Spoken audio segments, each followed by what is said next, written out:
Buenas tardes. Vamos a continuar con el vídeo del tema 2. En este caso vamos a empezar con el apartado número 2, que es la contaminación atmosférica y el cambio climático. En este vídeo vamos a ver los diferentes tipos de contaminación atmosférica y cómo se puede frenar esta situación, qué medidas se están tomando para frenar esta contaminación. Bien, en primer lugar hay que hablar de un tipo, por qué se produce esta contaminación atmosférica, a qué se debe. Esta se produce básicamente por la emisión a la atmósfera de una cantidad importante de gases y otras sustancias nocivas y como el resultado de esa actividad humana.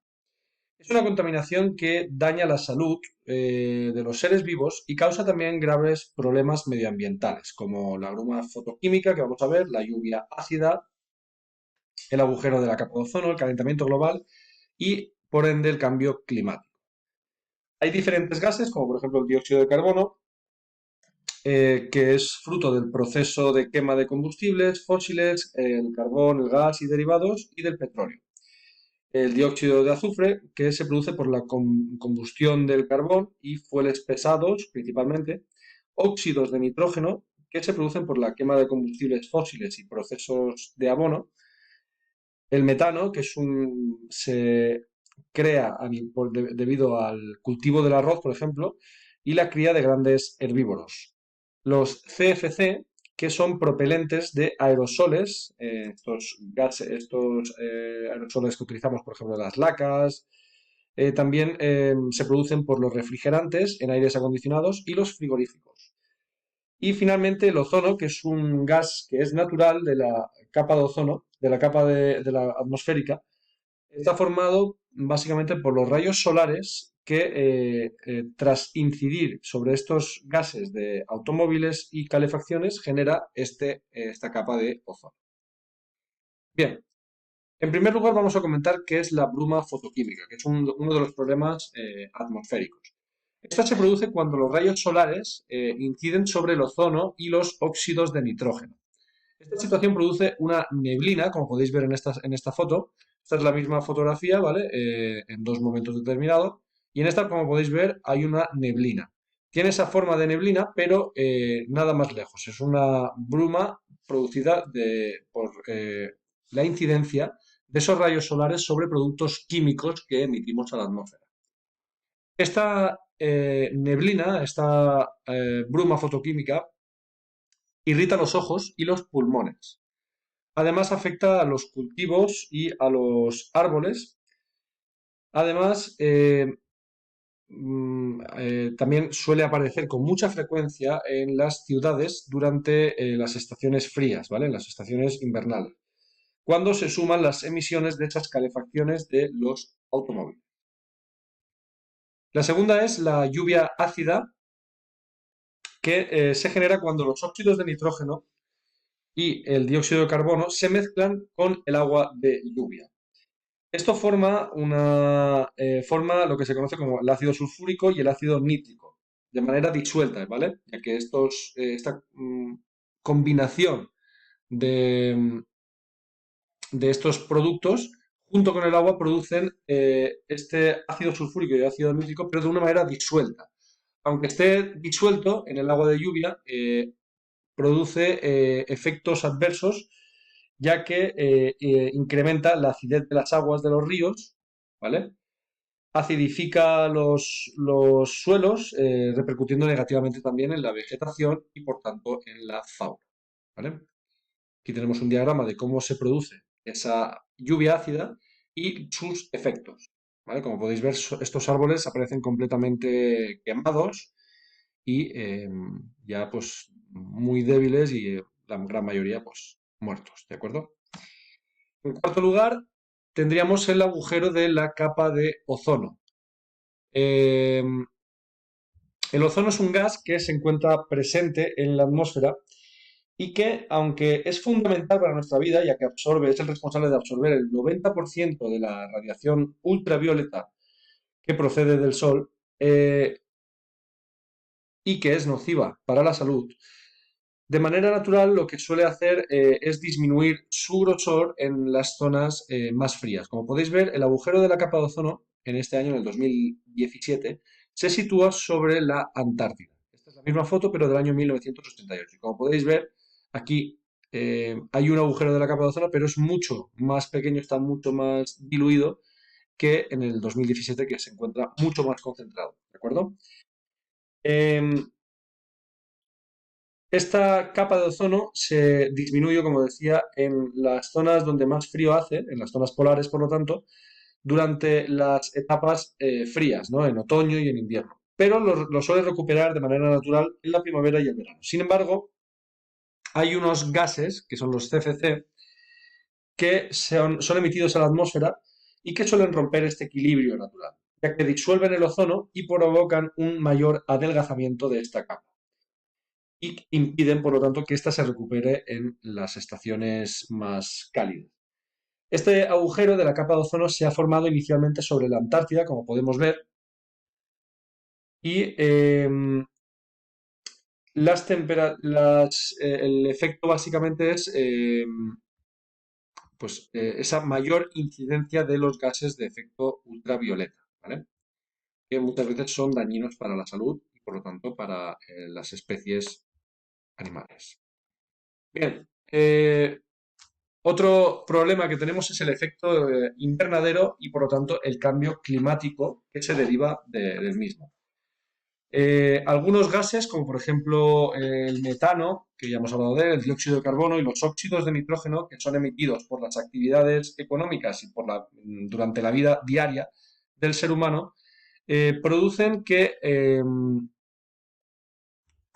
se dé este efecto invernadero. Como podéis ver en este diagrama, la luz del sol de manera natural incide sobre la Tierra, pero estos rayos suelen escaparse otra vez de la Tierra, ¿vale? Rebotan sobre la superficie de la Tierra y salen de nuestro planeta. Sin embargo, con la emisión de este tipo de gases, aquí lo tenemos, CO2, los óxidos de nitrógeno, etcétera, lo que hacen es que estos rayos solares se queden dentro de nuestro planeta, dentro de la atmósfera. Por lo tanto, generando un aumento drástico en las temperaturas promedio de la Tierra. Eh, Esto, por lo tanto, es lo que está produciendo el calentamiento global, es el principal responsable. En el siglo XX os he comentado que se produjo un incremento de un 0,6 grados centígrados en la Tierra. Las principales consecuencias de este tipo de acontecimientos son el deshielo de los casquetes polares, ¿vale? Recordad que los casquetes polares es la mayor reserva de agua dulce del planeta. Y estos poco a poco se van disolviendo, se van licuando, ¿vale? En los océanos. Y por lo tanto, perdiéndose la posibilidad de obtener agua dulce en un momento determinado, ¿vale? Pero además lo que está generando esto de manera artificial es la subida del nivel del mar. En los últimos años se ha detectado que el mar está subiendo, los océanos están subiendo sobre unos 15 y 20 centímetros. Esto puede generar a largo plazo que aquellas zonas que estén ubicadas cerca de la costa o que estén por debajo del nivel del mar puedan estar gravemente afectadas y las personas que vivan allí, pues obviamente pues, tendrán que abandonar esas zonas, ¿vale? Esto es el caso, por ejemplo, de los Países Bajos, que se encuentran por debajo del nivel del mar. El cambio climático es otra de las consecuencias, ya que poco a poco vamos a ir viendo en los próximos años que los climas cada vez van a ser más extremos y cada vez más imprevisibles. Es decir, esto se traduce en que vamos a tener cada vez más etapas de sequía, más etapas de ausencia de lluvias y también dentro de esos cambios extremos vamos a ver cómo, por ejemplo, también se producen grandes lluvias torrenciales que por desgracia también han afectado en zonas como la que tenemos en nuestro instituto, ¿de acuerdo? En la Vega Baja. Además, este calentamiento global está produciendo la destrucción de los ecosistemas, ¿vale? La Antártida es una zona que tiene muy poca incidencia del ser humano, pero que por desgracia recibe todo este tipo de alteraciones del medio ambiente, ¿vale? Por lo tanto, además también espacios climáticos que necesitan de una serie de estaciones o necesitan un aporte hídrico grande de lluvia, se ven afectados por estos cambios climáticos resultantes del calentamiento global. Un ejemplo podría ser el huracán Katrina. El huracán Katrina se desarrolló en Estados Unidos, se produjo en el año 2005, en el 23 de agosto del año 2005, hasta el día 31 de agosto del 2005, ¿vale? Este huracán es una consecuencia de este cambio climático. Llegó a alcanzar unos vientos de 280 kilómetros por hora, produjo un total de 1.833 víctimas mortales, casi todas ellas en el sureste de Estados Unidos, y llegó a alcanzar la categoría 5, como podemos ver. Esta es la trayectoria que realizó, como podéis ver, al norte, se inició al norte de Cuba, pasó por la península de, bueno, por Florida, ¿vale? Alcanzó la categoría 1, volvió a una categoría de tormenta tropical, pero volvió a reactivarse en el mar en las Antillas, generándose y aumentando su potencial hasta llegando a un nivel 5. Como ya os he dicho, este es el huracán de los más fuertes registrados en el Atlántico y produjo daños muy fuertes, sobre todo en Nueva Orleans y en zonas de Luisiana, en zonas de los estados sureños de Estados Unidos. ¿De acuerdo? Bien, continuamos.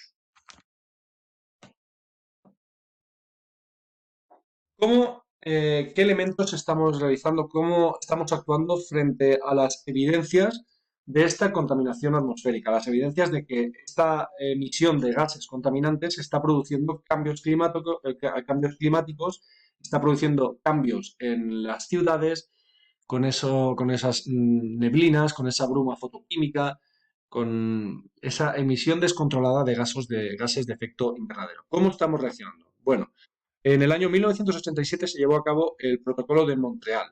Se están llevando a cabo una serie de protocolos ante estas evidencias. El primero fue este, en Montreal, en una ciudad de Canadá, donde todos los países se comprometieron a reducir drásticamente las emisiones de gases destructores de la capa de ozono. Los destructores de la capa de ozono son los CFCs, que ya he nombrado anteriormente, que producen ese agujero en la capa de ozono que afecta sobre todo a espacios polares, ¿de acuerdo? Esto se ha conseguido reducir bastante el agujero en la capa de ozono, pero todavía queda mucho por hacer. En el año 1997 se llevó a cabo el protocolo de Kioto. Este protocolo básicamente lo que hizo fue darse cuenta de la gran importancia que estaba generando el cambio climático, la emisión descontrolada de esos gases de efecto invernadero. Por lo que varios países se comprometieron a limitar la emisión de dichos gases de efecto invernadero a nivel industrial, buscando alternativas en el tema del transporte, etcétera. Finalmente, más recientemente en el año 2015, se llevó a cabo el Protocolo de París. Es una continuación del protocolo anterior de Kioto, pero en este caso se generó el abandono de los Estados Unidos, ¿vale? Aquí podemos ver una caricatura del entonces presidente de Estados Unidos, que era George Bush, en el cual, bueno, pues con el protocolo de Kioto, un poquito, pues está fumándose un puro que aquí aparece reflejado como la industria americana. ¿Vale? La industria americana es uno de los grandes responsables de emitir gases de efecto invernadero. ¿De acuerdo? Bien, hasta aquí el apartado de la contaminación atmosférica y iré subiendo más vídeos a medida que vayamos avanzando en el tema, ¿de acuerdo? Hasta luego.